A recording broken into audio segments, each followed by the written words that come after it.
विश्व गुरु तथागत गौतम बुद्ध महामानव, मानवता को रास्ता दिखाने वाले, सत्य और अहिंसा का मार्ग दिखाने वाले विश्व गुरु गौतम बुद्ध के चरणों में पुष्प अर्पित करते हुए और खंड खंड भारत को अखंड भारत बनाने वाले सम्राट चंद्रगुप्त मौर्य को नमन करते हुए और देश ही नहीं पूरी दुनिया में इस देश का नाम रोशन करने वाले, सत्य और अहिंसा के मार्ग पर चलने वाले अपने पुत्र और पुत्री को धर्म का प्रचार के लिए पूरी दुनिया में भेजने वाले सम्राट अशोक महान के चरणों में नमन करते हुए और सत्य शोधक समाज की स्थापना करने वाले एक क्रांति दूत ज्योतिबा फूले को नमन करते हुए और महिलाओं को शिक्षा का अधिकार दिलाने वाली भारत की प्रथम शिक्षिका महिला सावित्रीबाई फूले को नमन करते हुए और इन्हीं से प्रेरणा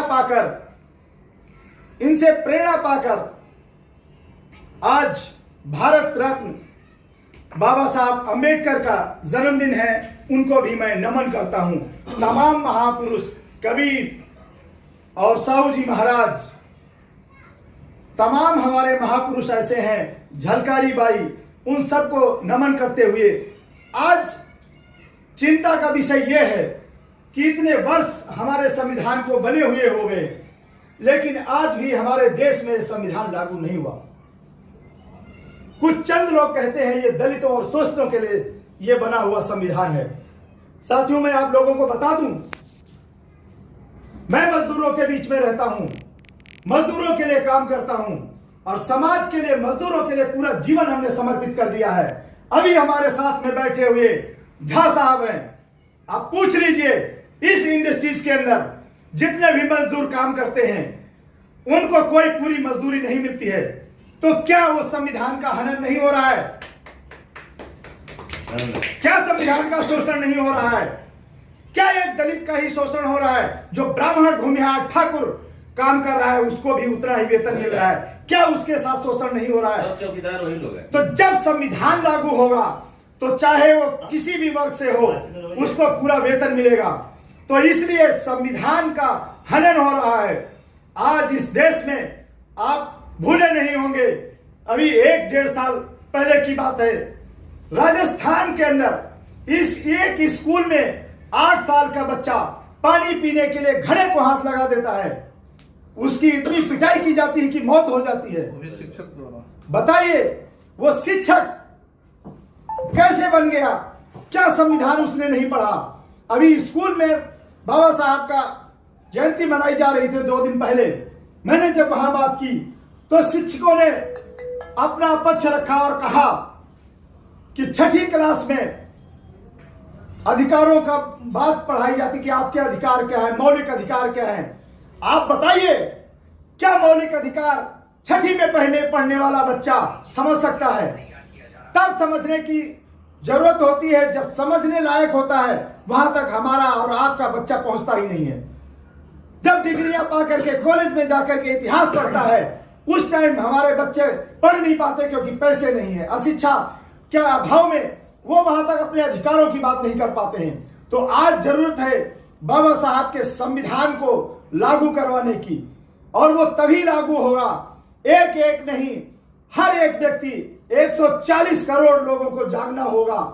ये जो लोग आज कहते हैं कि 140 करोड़ लोगों का ये हमारा परिवार है, आप उनसे पूछिए, ये जो गोदी मीडिया है कभी नहीं पूछेगी, पूछे क्या उसमें ये किसान नहीं आते हैं 140 करोड़ लोगों में? जो 100 सैकड़ों की संख्या में मौत हो गई, क्या एक बात पूछने गए कि हमारे परिवार का एक किसान की मौत हो गई है? क्या वो महिलाएं नहीं आती हैं जो चाहे उन्नाव से लेकर के और हाथरस तक और रोड से लेकर जंतर मंतर तक घसीटती गई? क्या वो महिलाएं नहीं आती हैं 140 करोड़ में? उनके परिवार में क्यों नहीं पूछने गए? क्या उनके इस परिवार के अंदर वो माइनॉरिटी के लोग नहीं आते हैं जो इबादत कर रहे होते हैं, प्रशासन के द्वारा उनको पीटा जाता है? क्या उस 140 करोड़ में नहीं आते हैं? तो ये सब 40 करोड़ लोगों को जागना होगा और समझना होगा, इस संविधान को लागू करवाना होगा। जिस दिन ये संविधान लागू होगा, शहीद आजम भगत सिंह ने कहा था कि जिस दिन इस देश की सत्ता गरीबों और मजदूरों और किसानों के हाथ में होगी, उस दिन हमारा देश आजाद होगा। एक बार मैं छोटी सी घटना के साथ मैं अपनी बात समाप्त करूंगा, क्योंकि तमाम लोग हैं और ये कोई राजनीतिक मंच नहीं है। एक बार शहीद आजम भगत सिंह जा रहे थे कहीं, जो रेलवे स्टेशन पे उतरे तो उन्होंने देखा कड़ाके की धूप थी, मई जून का महीना था, लोग पानी पी रहे थे और उसी टाइम एक व्यक्ति बोझा लेकर के धूप में खड़ा हुआ था और वो देख रहा था, उसके अंदर गुस्सा भी आ रहा था, लेकिन मजबूर था, वो धूप में खड़ा है। तब पानी पी के शहीद आजम भगत सिंह ने कहा, क्या आपको प्यास लगी है और आप बोझा लेके धूप में क्यों हैं? आप छाया में क्यों नहीं खड़े हो जाते हैं? उसने कहा, साहब मैं अछूत हूं, मुझे इस छाया में खड़े होने का अधिकार नहीं है, ना ही इसमें पानी पीने का अधिकार है। शहीद आजम भगत सिंह ने उसे पानी पिलाया। मैं रामकृष्ण मौर्य और मैं आज आया हूं पूर्वांचल बिहार फ्रंट के ऑफिस में, जहां तमाम अम्बेडकरवादी संविधान के को मानने वाले लोग इकट्ठा हुए हैं। यहाँ अध्यापक गण भी जी हैं जो जाटी से चलकर आए हुए हैं। तो मैं हमारे बीच में जो पूर्वांचल बिहार फ्रंट से राजेंद्र यादव जी अम्बेडकरवादी और एक सामाजिक कार्यकर्ता जो दिल्ली में ही नहीं बिहार, मुंबई और तमाम राज्यों में समाज के लिए काम कर चुके हैं। तो सर, आज ये अंबेडकर जयंती का शुभ अवसर है और इस अवसर पे आप समाज को क्या संदेश देना चाहेंगे? बहुत बहुत धन्यवाद आपको। नमो बुद्धाय, जय भीम। सबसे पहले सभी संत महापुरुषों के, बहुजन समाज में जन्मे सभी संतों को नमन करते हुए आज बाबा साहब की जयंती के पावन अवसर पर बाबा साहब के चरणों में पुष्प अर्पित करते हैं, श्रद्धा का सुमन अर्पित करता हूं और समाज में संदेश एक ही देना चाहूंगा कि बाबा साहब, ये अफसोस है कि आजादी के 75 साल बाद, 78 साल के बाद भी हम आपका सपना नहीं पूरा कर सके। हम भी वैसे लोग के लिस्ट में अपना नाम जोड़ रहा हूं जो नाकामयाब हैं, पर कोई चिंता की बात नहीं है। हम समाज के लोगों को संदेश देना चाहेंगे।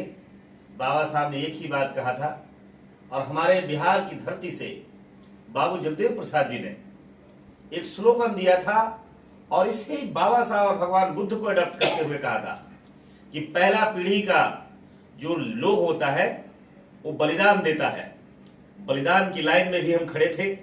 दूसरा पीढ़ी के लोग हैं जो जेल जाता है और तीसरा पीढ़ी के लोग हैं वो राज करता है।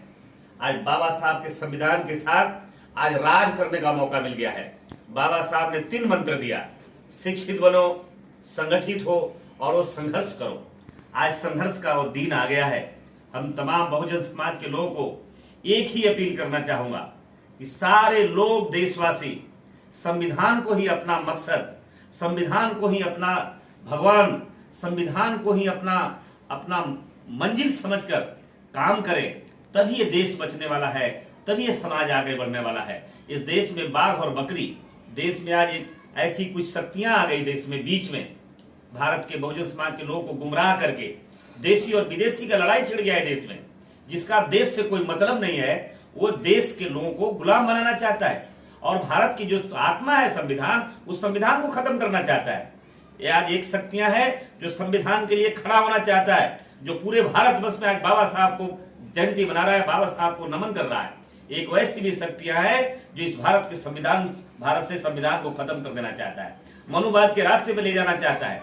तो आज लड़ाई इन 2 ताकतों के बीच है, एक अम्बेडकर के बात के बीच और दूसरा मनुवाद के बीच। एक संविधान के बाद संविधान मानने वालों का और एक संविधान के विरोध करने वाला को। तो हम आज भी कहना चाहता हूं, यह देश में कोई हम इतना कमजोर नहीं है। यह देश में 140 करोड़ आबादी है, 120 करोड़ बाबा साहब के चाहने वाले लोग हैं, लेकिन चिंता वही बात है कि मनुस्मृति का हम शिकार हैं। हम कोयरी में बटे हैं, कुर्मी में बटे हैं, अहिर में बांटे हैं, जोल्हा में बटे हैं, धुनिया में बटे हैं, मुसलमान में बटे हैं। हम अपने आप को बहुजन समाज के आदमी नहीं बन सके। आज उसी का इस देश में फिरका प्रस्ताव इसका लाभ उठा रही है, जिसका इस भारत आज खामियाजा भुगत रहा है। जो आज देश कल तक अम्बेडकर के नाम से भारत जाना जाता था, ये भारत देश ज्योतिबा फुले के नाम से जाना जाता है, या देश सम्राट अशोक के नाम से जाना जाता था, या देश की अगर पहचान थी तो गौतम बुद्ध का पहचान था। क्योंकि आज मैं कहता हूं प्रधानमंत्री भी बाहर से जाते हैं तो कभी नहीं ये बात कहते हैं कि हम मनुस्मृति वाले देश से आए हैं। ये कभी नहीं कहते कि हम जो ये कहते हैं कि हम राम के देश से आते हैं। जो भी भारत से बाहर जाता है वो एक ही बात कहता है कि प्रधानमंत्री हम बुद्ध की धरती से आए हैं, हम बुद्ध के देश से आए हैं। आज कहां है देश? आज इस देश से बुद्धिज्म खत्म करने का प्रयास है। इस देश में सारा लोग जानता है, नालंदा शिला जला दिया, तक्षशिला को जला दिया, विक्रमशिला को जला दिया। तब ये भारत सोने की चिड़िया, जब सम्राट अशोक ने इस भारत को सजाया था, अखंड भारत बनाया था, और तब भारत में दुनिया के लोग आग पढ़ते थे। हम आज ही सपना दे रहे हैं, जिस दिन भारत संविधान का देश हो जाएगा उस दिन सम्राट अशोक का भारत बन जाएगा और अखंड भारत बनने से कोई रोक नहीं सकता। तो सर, अभी लोकसभा चुनाव भी आने वाला है, तो क्या अपने लोगों को आप कुछ संदेश देना चाहेंगे? हम तो एक ही संदेश देना चाहते हैं कि इस देश में राक्षस जो राज है उसे हटाओ, भस्मासुर को हटाओ, जो इस देश को संविधान को खत्म करना चाहता है। भारतीय जनता पार्टी आज इस देश में तबाही का, मैं यहाँ कह रहा हूं कि साधारण बात नहीं है। आर.के. मौर्य जी, आप सुलझे हुए पत्रकार हैं। देखिए, मैंने अम्बेडकर जयंती को सिर्फ दिखाने का अपील किया था, और आपके भी आप हमारे फेसबुक से जुड़े हैं, लेकिन कार्यक्रम शुरू होने से पहले हमारा फेसबुक को बंद कर दिया। आज यूट्यूब बंद हो रहे हैं, आपका भी यूट्यूब बंद हुआ है, आपका चैनल को बंद किया है। ये बताओ, ये देश में क्या हो रहा है? ये देश में पहली बार ऐसा देखा, ये देश में पहली बार ऐसा सुना कि किसान आंदोलन कर रहे हैं तो किसानों को दिल्ली नहीं आने दो, मजदूर आंदोलन कर रहे हैं मजदूरों को बाहर कर दो, अगर पहलवान आंदोलन कर रहा है पहलवानों को उठा करके जेल में डाल दो। ये पहली बार देश में दे रहा हूं, जो साज देश खतरे में है। अगर भारतीय जनता पार्टी अगर वापसी आ जाती है तो हम कह रहे हैं, जो बाबा साहब ने 1 वोट 1 वैल्यू का पावर दिया था, महारानी और मिस्त्रानी दोनों को बराबर का अधिकार दिया था।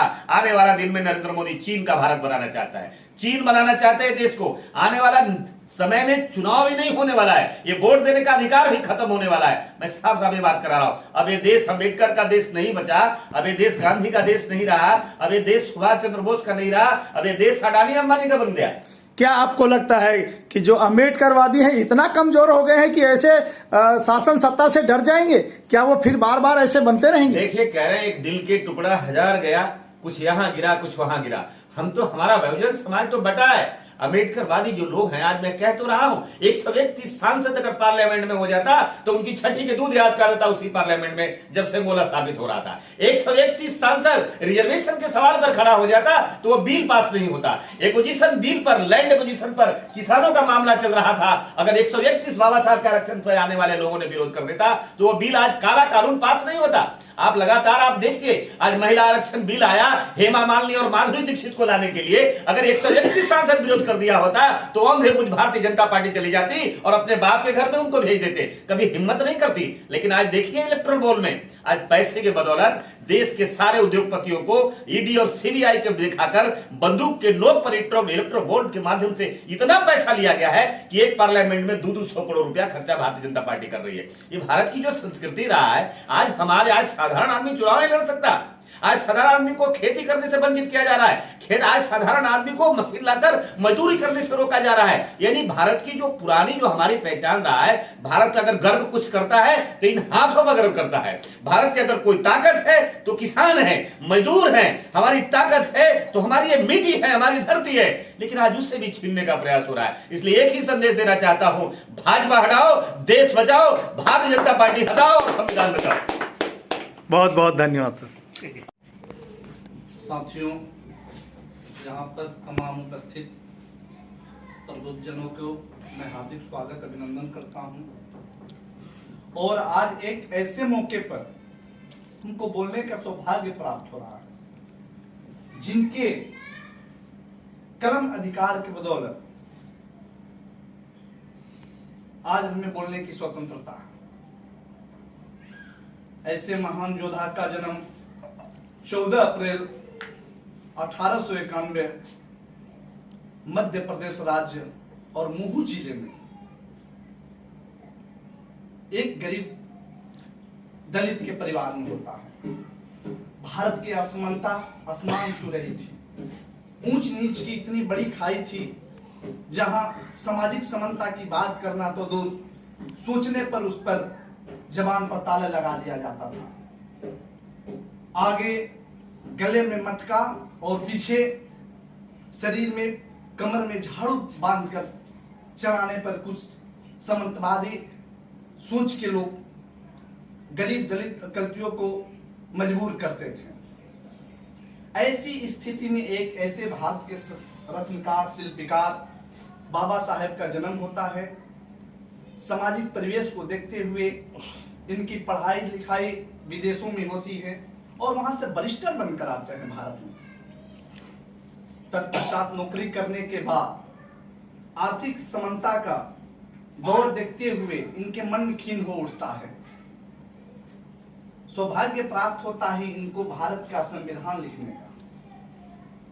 भारत का संविधान एक परिवार अपने घर में अपने 5 परिवार के मुखिया जो होता है अपने 5 परिवार को संतुष्ट नहीं कर पाता है। लेकिन आज जो परिवेश है आजादी के 78 वर्षों के बाद उनके लिखे हुए पद चिन्हों पर आज हम लोग जो कानून लागू हुआ, आज हम सबको बराबर और समानता का जो अधिकार का मौलिक अधिकार प्राप्त होता है, उसका देन हमारे B.R. अम्बेडकर साहब हैं। मैं इनके चरणों में कोटि कोटि नमन करता हूँ। इनकी एक तथ्य और मिथ्या मेरे पुरखे के लगाए हुए, अगर आप नए पेड़ नहीं लगाओगे, अगर आप नए पेड़ नहीं लगाओगे तो आने वाले बच्चे ये फल कहाँ से खाएंगे। साथियों, इनके साथ ही में 4 पुन समाज में जन्मे सभी संत और महापुरुष, संत श्रोमणी रविदास जी, ज्योतिबा फूले जी, इन्हें नहीं भूले, और शिक्षिका प्रथम शिक्षिका माता सावित्रीबाई फूले, झलकारी बाई जी। जय भीम, नमो बुद्धाय, जय भारत, जय भरतैया। सबसे पहले मैं पूरे पर्चा दे दूं। मैं अमरिंदर कुमार कुशवाहा, पिता स्मृति शेष माननीय नागेश्वर सिंह कुशवाहा, माता कुसुम सिंह कुशवाहा, ग्राम पदबिंडा, पोस्ट तरैया, जिला छपरा, बिहार, भारत का रहने वाला हूँ। और वर्तमान में मुखर्जी नगर के पास एक वजीराबाद गांव है, वहीं पे मैं रहता हूँ और सामाजिक